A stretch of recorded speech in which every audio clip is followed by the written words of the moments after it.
There is a specific moment that changed my entire life, and it happened at exactly 12 minutes past midnight on the first day of January. I remember checking my phone because I wanted to know precisely how long it had been since the new year began, when everything I thought I knew about my best friend shattered into a million pieces. People always say that your true friends reveal themselves in hard times, but nobody ever warns you that sometimes the person holding the knife is the same person who held your hand through every storm. My name is Sophie Mitchell, and this is the story of how my best friend of 15 years systematically destroyed my reputation, turned everyone I loved against me, and how I spent the next 18 months rebuilding myself from the ashes, while making sure she faced every consequence she deserved. Rachel Bennett and I met when we were 13 years old, awkward teenagers trying to navigate the brutal social hierarchy of secondary school. She transferred to our school in the middle of the year, standing at the front of our English class with her curly red hair and paint-stained fingers, looking like she wanted the floor to swallow her whole. I was the first person to talk to her during lunch, mostly because I knew what it felt like to be the outsider. We bonded over our shared love of terrible horror films and our mutual distaste for the popular girls who seemed to run the school with an iron fist wrapped in designer clothing. From that moment forward, we were inseparable. Through breakups and makeups, through family dramas and university applications, through career changes and apartment moves, Rachel was my constant. She was the sister I chose for myself. Looking back now, I can see the cracks that were always there. Hairline fractures in the foundation of our friendship that I was too blind or too loyal to notice.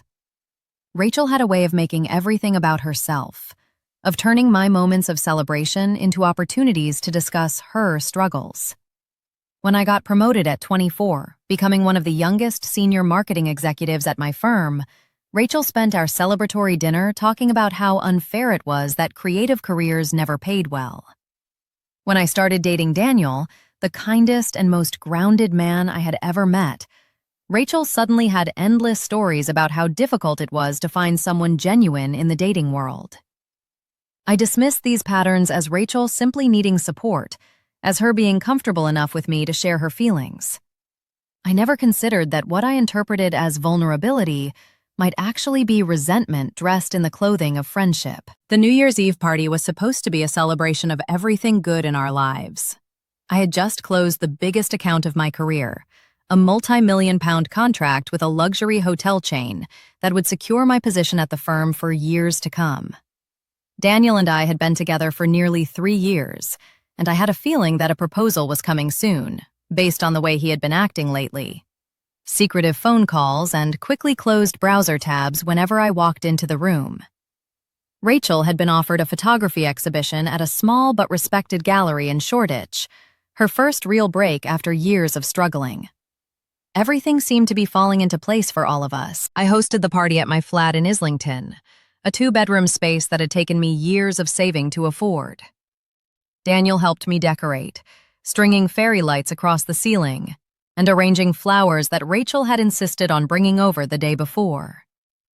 We had invited about 30 people, a mix of my colleagues from work, friends from university, and the tight-knit group that Rachel and I had cultivated over the years.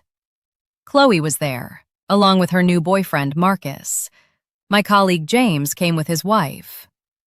Rachel arrived early to help set up, wearing a stunning emerald dress that made her red hair look like fire. She was in an unusually good mood, almost manic in her energy, but I chalked it up to excitement about the exhibition and the new year ahead. The evening started beautifully. Music played from the speakers Daniel had set up in the corner.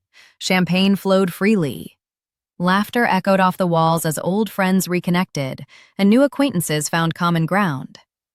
I floated through the party feeling like the luckiest person alive, stopping to chat with each group, making sure everyone had drinks and felt included. Daniel stayed close, his hand finding the small of my back whenever we crossed paths, his eyes meeting mine with a warmth that made my heart squeeze. Rachel circulated the room like she always did, charming everyone with stories and that infectious laugh that had drawn me to her all those years ago. At around 11:30, I noticed Rachel in the corner talking to James, my colleague and one of the senior partners at the firm. Their conversation seemed intense, and I made a mental note to check on her later, wondering if she was pitching her photography services for some corporate event. I got pulled into a conversation with Chloe about her plans to move in with Marcus, and the time slipped away from me. The countdown began, and we all gathered in the living room, champagne glasses raised, counting down from 10 with the excitement that only New Year's Eve can bring. The clock struck midnight. Cheers erupted. Daniel pulled me into a kiss that tasted like champagne and promises. I felt complete, surrounded by the people I loved, stepping into a new year that seemed filled with nothing but possibility. I had no idea that in 12 minutes, everything would come crashing down. It started with James approaching me, his expression serious in a way that seemed out of place at a party. He pulled me aside, away from the noise and celebration, into the quiet of my bedroom. His wife lingered in the doorway, her face a mask of barely concealed discomfort. James asked me if I knew anything about the Henderson account, a competing firm that had been trying to poach our luxury hotel client for months. I told him of course I did. It was the biggest threat to the deal I had just closed. He asked me why then did Rachel have detailed information about our proposal strategy, our pricing structure, and our client relationship approach. My blood ran cold. I asked him what he meant, and he showed me his phone. Rachel had messaged him earlier that evening, supposedly by accident, a message clearly intended for someone else. In it, she referenced specific details about the Henderson negotiation, information that only someone with access to my work files would know. Information that I had shared with Rachel during one of our many venting sessions, never imagining that she would do anything other than listen and offer support. James told me that he had done some quiet asking around before approaching me, and he had discovered that Rachel had been in contact with someone at Henderson Partners for the past 3 months. I felt the floor tilt beneath my feet. There had to be an explanation. Rachel would never betray me like this. She knew how hard I had worked for this account, how many late nights and early mornings I had sacrificed to make it happen. I told James that there must be some misunderstanding, that I would talk to Rachel and sort it out. The look he gave me was one of pity mixed with professional concern. He said he hoped I was right, but that he would need to report this to the managing partners. The implication hung heavy in the air between us. If Rachel had leaked proprietary information that came from me, my career was on the line. I walked back into the party feeling like I was moving through water. The celebration continued around me, oblivious to the bomb that had just detonated in my chest. I found Rachel laughing with a group near the kitchen, her head thrown back in that carefree way I knew so well. When she saw my face, something flickered in her eyes. Just for a moment, barely perceptible, but I caught it. It looked almost like satisfaction. I asked her to talk privately, and she followed me to the balcony with an expression of innocent curiosity. The cold January air hit my face as I confronted her about what James had shown me. I expected confusion. I expected denial. I expected her to pull out her phone and show me how the message had been taken out of context, how there was some reasonable explanation that would make everything okay again. Instead, Rachel looked at me with an expression I had never seen before. It was cold, almost amused, like she was watching a puzzle piece finally click into place. She told me that I had always had everything so easy, that I floated through life collecting achievements and opportunities while she struggled and scraped for every tiny victory. She said that I pretended to be supportive, but I always made sure to remind her of how well I was doing, how perfect my life was, how lucky I was to have Daniel and my career and my flat. She told me that the Henderson job was supposed to be hers, that someone there had promised her a staff photographer position if she could help them land the hotel account. She said she had finally found a way to build something for herself, and she was not going to apologize for it. I stood there in the freezing cold, my champagne glass still in my hand, and watched 15 years of friendship rewrite themselves in front of my eyes. Every moment of support, every shoulder to cry on, every secret shared in the darkness of sleepovers and late-night phone calls, all of it had been building to this. Rachel had been keeping score of every perceived slight, every moment where my success highlighted her struggles, and she had finally decided to collect on a debt I never knew I owed. But that was only the beginning. What happened next would show me exactly how far Rachel was willing to go. I went back inside, my mind racing, trying to figure out how to handle this situation. I needed to talk to Daniel. I needed to think about damage control for work. I needed to process the fact that my best friend had just admitted to actively trying to sabotage my career out of jealousy and spite. But before I could do any of that, Rachel got there first. I do not know exactly what she said to Daniel in the 5 minutes I spent on the balcony trying to compose myself. By the time I came back inside, he was standing in the living room with a look of absolute devastation on his face. Rachel was beside him, her hand on his arm in a gesture that was supposed to look comforting, but read as possessive.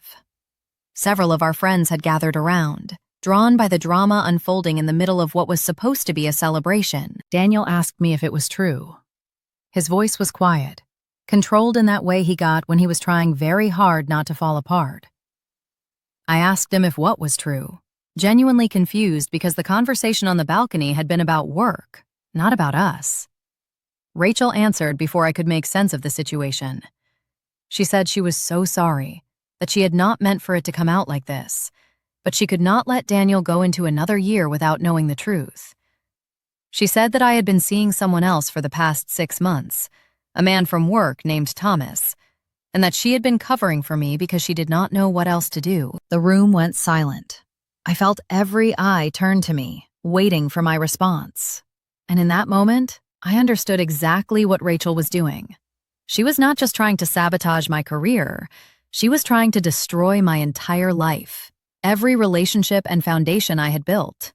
And she was using our friendship as the weapon, because she knew that nobody would question the word of someone so close to me. I told Daniel it was a lie. I had never cheated on him. I did not even know anyone named Thomas. But Rachel was already pulling out her phone, showing him text messages that she claimed were between me and this fictional lover. Messages that described intimate encounters and secret meetings. Messages that were detailed and specific and completely fabricated. She had screenshots of what looked like my WhatsApp conversations, my profile picture, my speech patterns. Later, I would discover that she had created a fake account using photos from my social media and had spent months building a false narrative that she could deploy at any moment. She had been planning this for half a year, maybe longer, carefully constructing the evidence she would need to make everyone believe I was something I was not. Daniel looked at me with something breaking in his eyes. He said he needed to leave, that he could not be here right now. He walked out of my own flat, and I was too shocked to stop him. I stood frozen as my friends exchanged glances loaded with meaning, as whispers started to ripple through the crowd. Rachel played her part perfectly, the loyal friend who had been forced to reveal an ugly truth, the reluctant messenger who took no joy in the destruction she was causing. Chloe was the only one who came to me immediately. She pulled me into the kitchen and asked me to tell her honestly what was happening. I told her everything, about James's revelation regarding the leaked information, about Rachel's confession on the balcony, about the fabricated cheating story. Chloe listened with growing horror, and when I finished, she told me something that would become the first piece of my salvation. She said she had noticed something off about Rachel over the past few months, little comments that seemed designed to plant seeds of doubt about me in people's minds. Nothing overt, just subtle suggestions that I was not as happy with Daniel as I seemed, that I had been acting differently at work, that I was keeping secrets. Chloe had dismissed it at the time, but now it made terrible sense. The party emptied out quickly after Daniel left. Nobody knew what to say to me. Some people offered awkward condolences, treating me like someone who had been caught rather than someone who had been attacked. Others avoided eye contact altogether, slipping out the door with muttered excuses about early mornings. By 1 a.m, only Chloe remained, helping me clean up the aftermath of what was supposed to be the best new year of my life. Rachel had left with the others, but not before giving me a hug that felt like a threat, and whispering that she hoped I could forgive her someday for telling the truth. The next few weeks were a blur of damage control and devastation. Daniel refused to see me. He blocked my number and communicated only through brief, formal emails about retrieving his belongings from the flat. Mutual friends chose sides, and most of them chose Rachel because her story was more dramatic, more scandalous, more worthy of being repeated at brunches and dinner parties. The cheating narrative spread through our social circle like wildfire, growing more elaborate with each retelling. I heard versions that included secret hotel rooms and almost pregnancies, details that Rachel must have added as the story evolved. At work, things were even worse. James had reported the security breach to the managing partners, and while they could not prove that I had intentionally shared confidential information, the suspicion was enough to poison my position. I was quietly removed from the hotel account and assigned to smaller, less important projects. My supervisor started watching me with barely concealed distrust. Colleagues who had once been friendly became distant and professional, protecting themselves from association with someone who might be on the way out. I spent those early weeks of January in a fog of grief and fury. I had lost my boyfriend, my social standing, and quite possibly my career, all because my best friend had decided that my success was an insult to her existence. I oscillated between wanting to scream the truth from rooftops and wanting to disappear entirely, to move to another city where nobody knew my name or my supposed crimes. The injustice of it consumed me. I had done nothing wrong, and yet I was the one being punished, while Rachel walked away with the sympathy of everyone we knew. But somewhere in the depths of that despair, something else started to grow. A small, cold determination that would eventually become the engine of everything that followed. Rachel had taken everything from me by manipulating the truth and exploiting the trust people placed in her. She had used our friendship as a weapon because she knew that nobody would believe the quiet, steady Sophie over the charismatic, creative Rachel. She had counted on my silence, on my unwillingness to fight dirty, on my tendency to retreat rather than confront. She had underestimated me. The turning point came in early February, on a gray Tuesday morning when I was sitting in my flat surrounded by the wreckage of my former life. I had barely slept in weeks. I had lost almost a stone because the thought of food made me nauseous.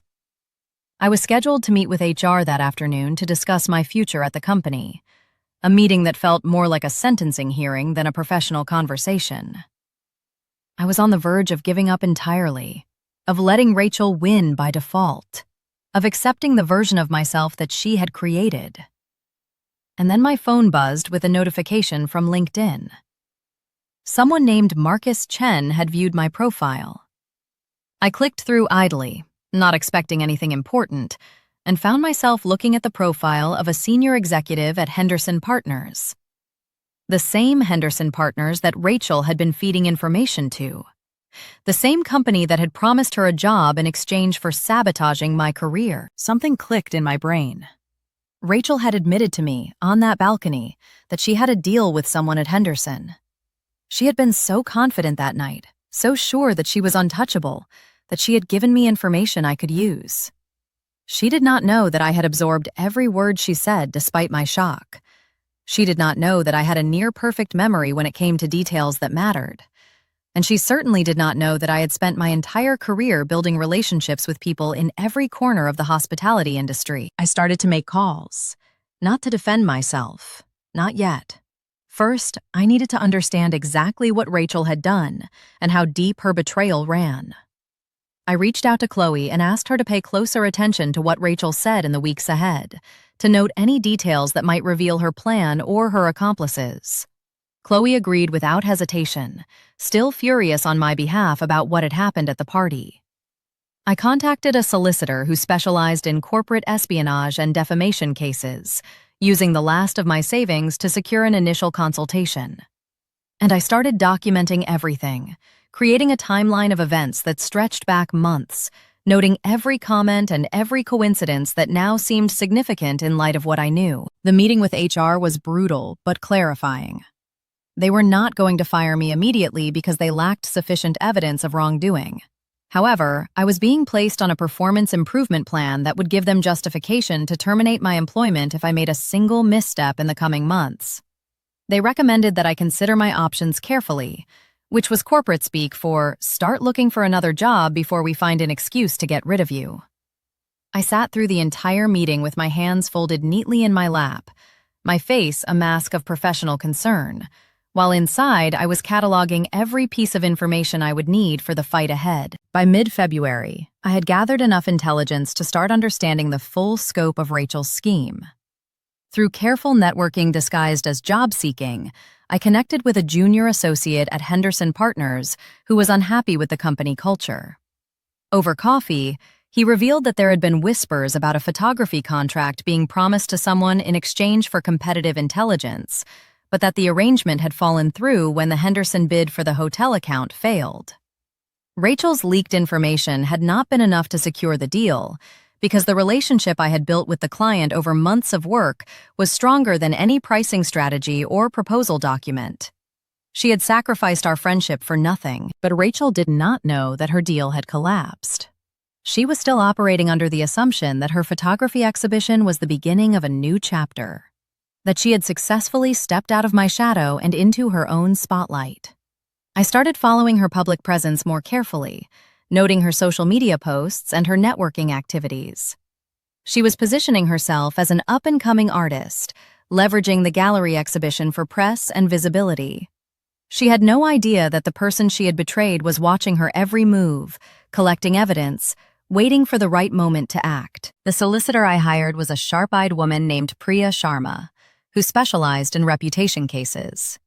When I laid out everything Rachel had done, from the corporate espionage to the fabricated cheating allegations, Priya's expression grew increasingly serious. She told me that I had grounds for multiple claims: defamation for the false infidelity story, tortious interference for the damage to my professional relationships, and potentially criminal charges for the misuse of personal data in creating the fake messaging account. However, she warned me that going to court would be expensive, time-consuming, and emotionally draining.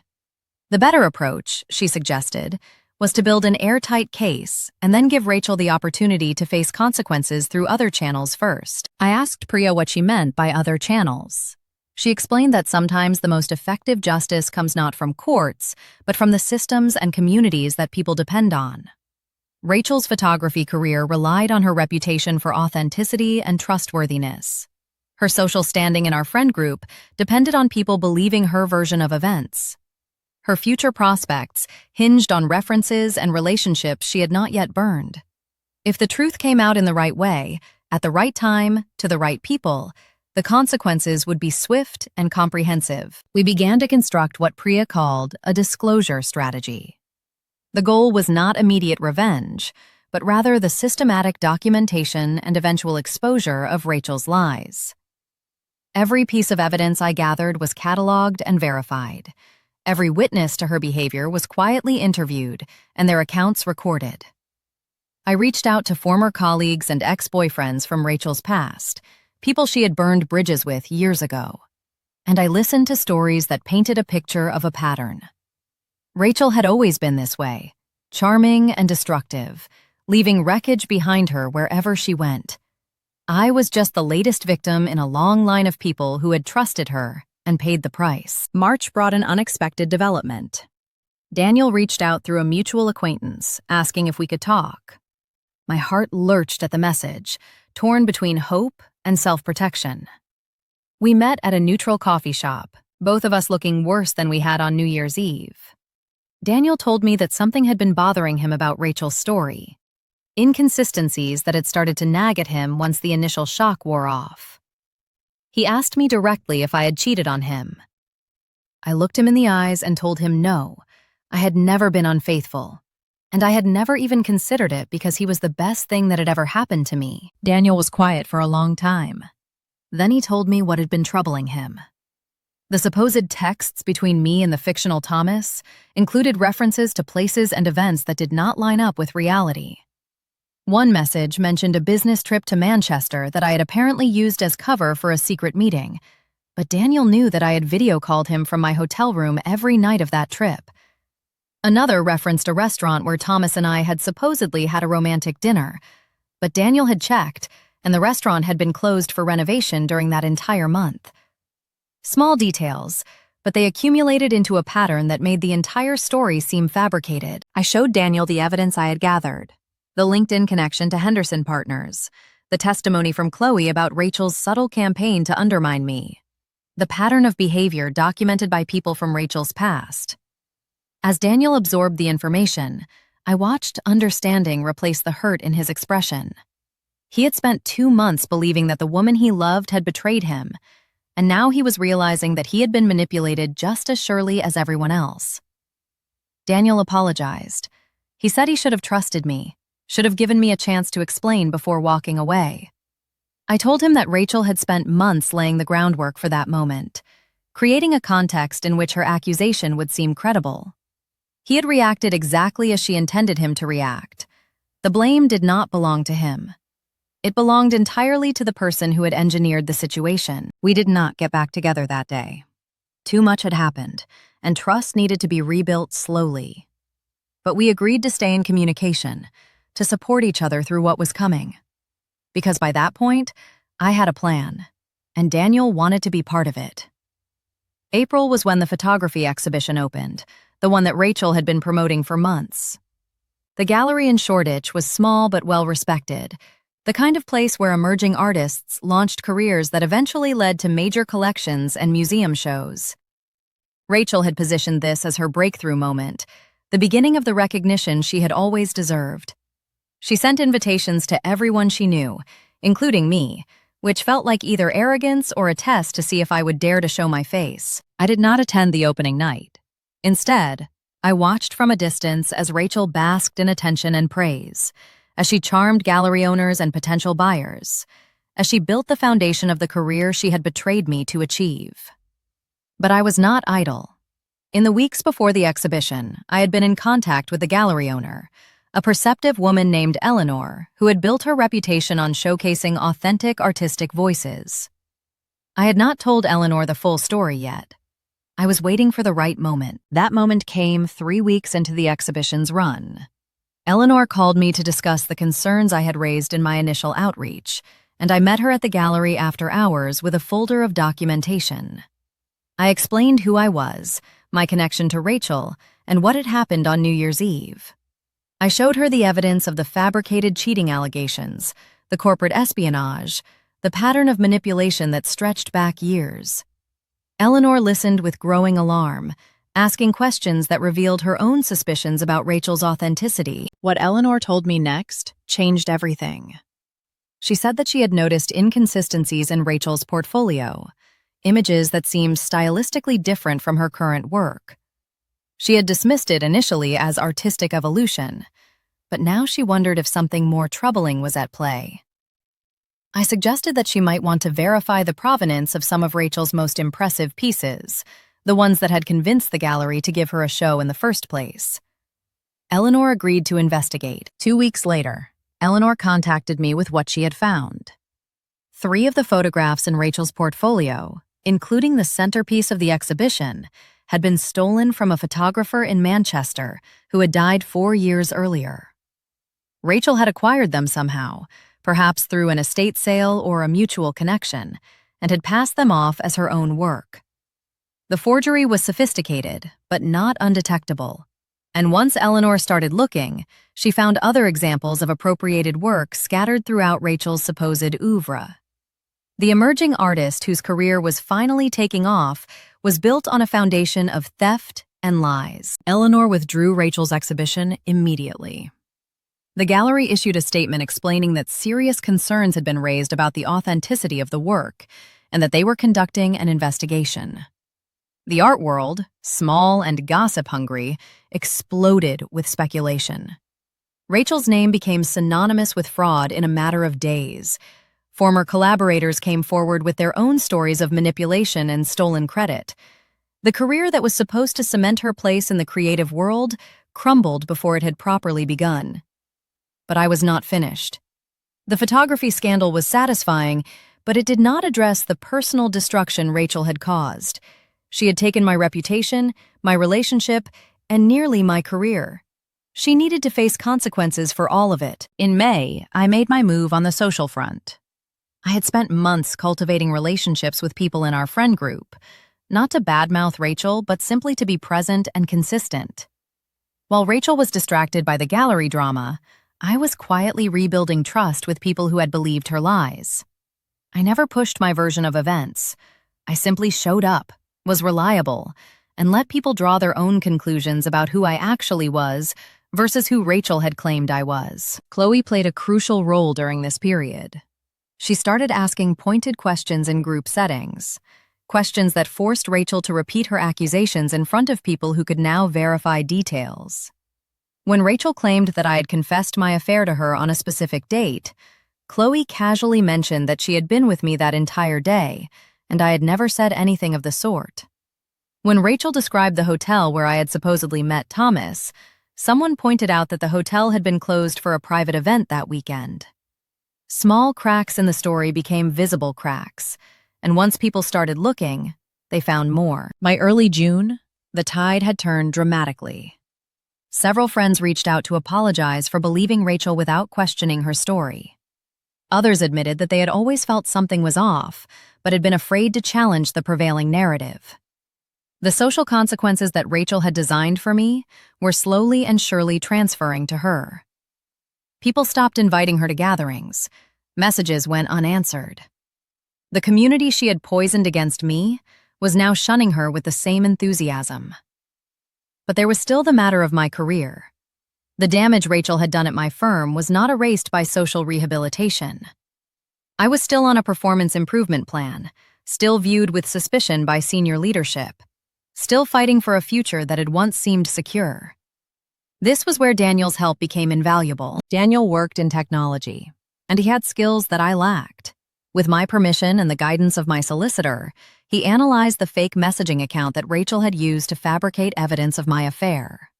The account had been created carelessly, and digital forensics revealed metadata that traced directly back to Rachel's personal devices.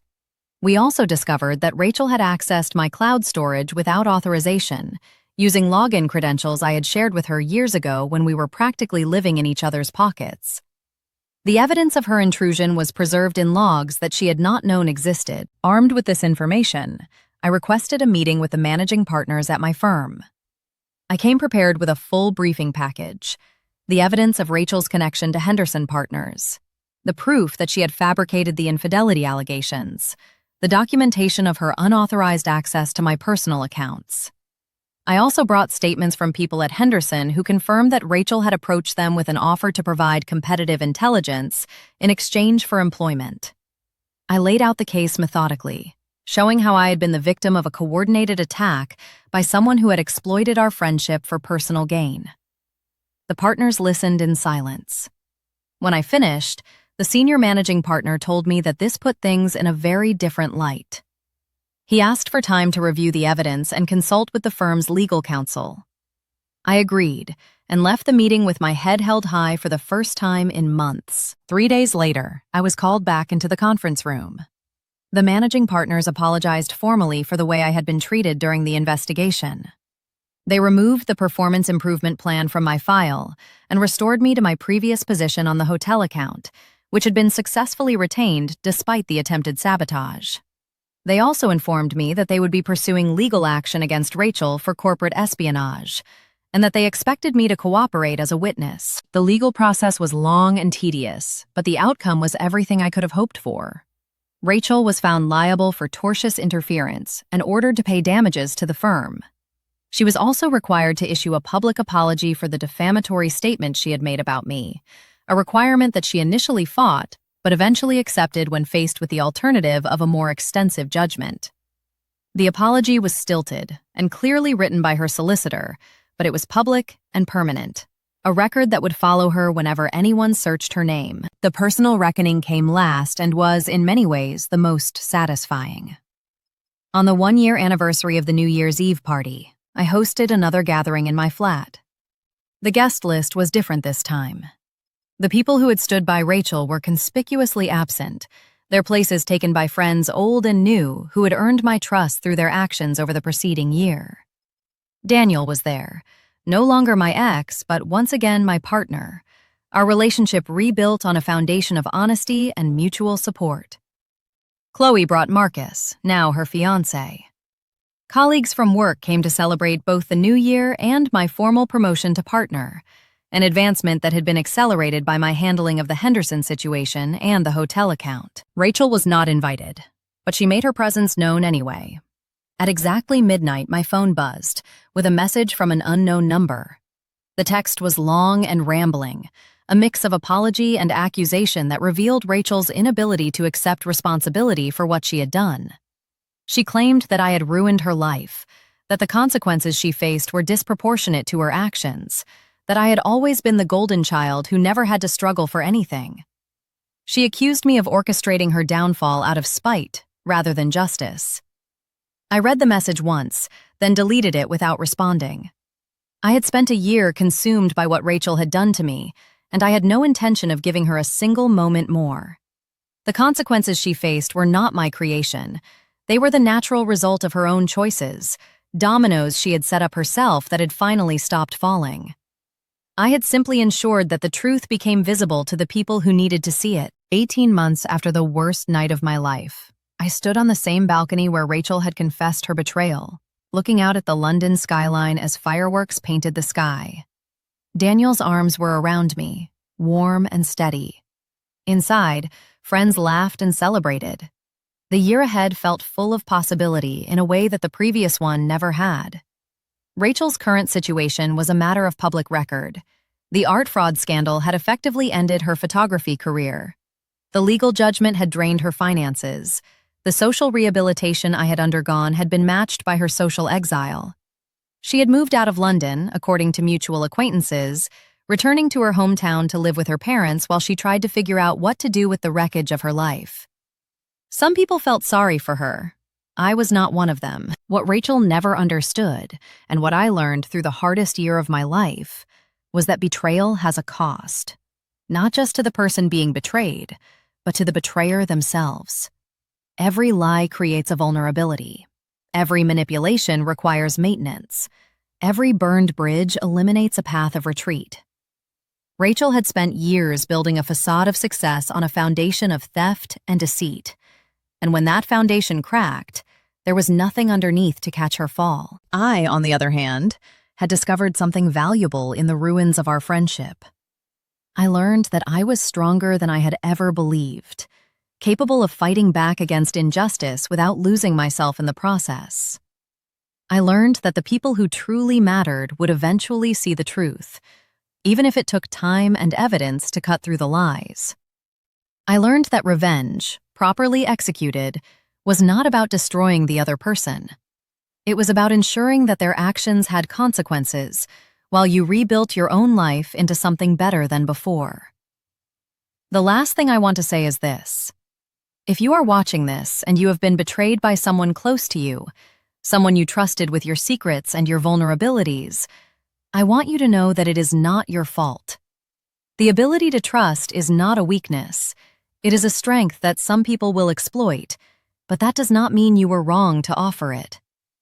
The betrayal says everything about them and nothing about you. But I also want you to know that you do not have to be passive. You do not have to accept the narrative that someone else creates about you. You do not have to disappear quietly while they walk away unscathed. There is power in truth, and there is power in patience, and there is power in the systematic documentation of what was done to you. Justice may not come quickly, but if you are persistent and strategic, it will come. Rachel tried to make me the villain in my own story. She nearly succeeded. But in the end, the only story that matters is the one built on truth, and that story is the one you are hearing now.